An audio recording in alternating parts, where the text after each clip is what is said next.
Hello everybody and welcome back to my channel. Today I'm gonna show you how to cook quinoa. So for this I have this pack of quinoa. This is an organic one, but you can buy the regular one. I bought this from Germany, from Rossmann, I believe. And this is the 3-colored quinoa. Like, these are 3 different colors. See?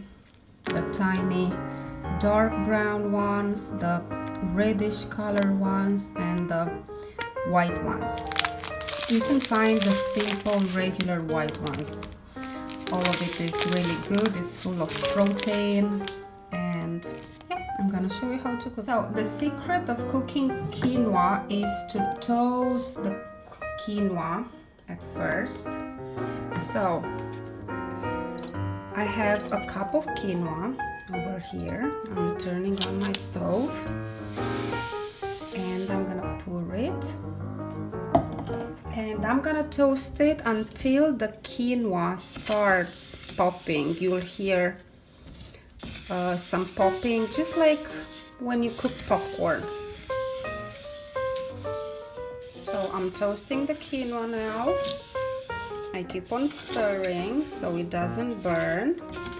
Toasting the quinoa will bring that nutty, rich flavor, which it makes it even tastier than it is.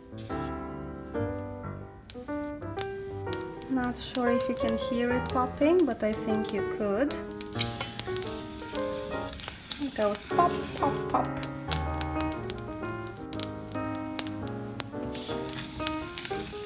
I'm gonna keep on stirring for 1 or 2 minutes, making sure it doesn't burn. It smells wonderful.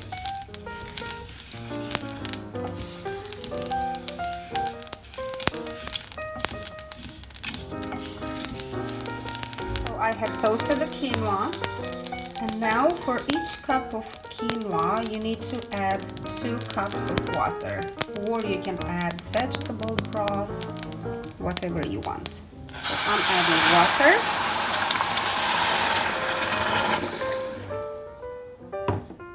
And back on the stove.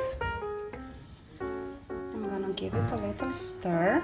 You can add some salt or other spices if you want to, but I prefer to keep it plain. So now I'm gonna cover it and let it simmer for about 20-25 minutes. Alright, I think the quinoa is done, so I'm gonna turn the stove off. I'm gonna give it a quick stir, but I'm gonna let it covered for some more 5 or 10 additional minutes to absorb all the moist. So the quinoa is ready. It looks amazing. It's really nice and fluffy. I'm gonna transfer it to a bowl to give you guys. The quinoa is done. It looks perfect. It's nice and fluffy, and it can be used now in your favorite dish. I hope you enjoy the recipe. Bye!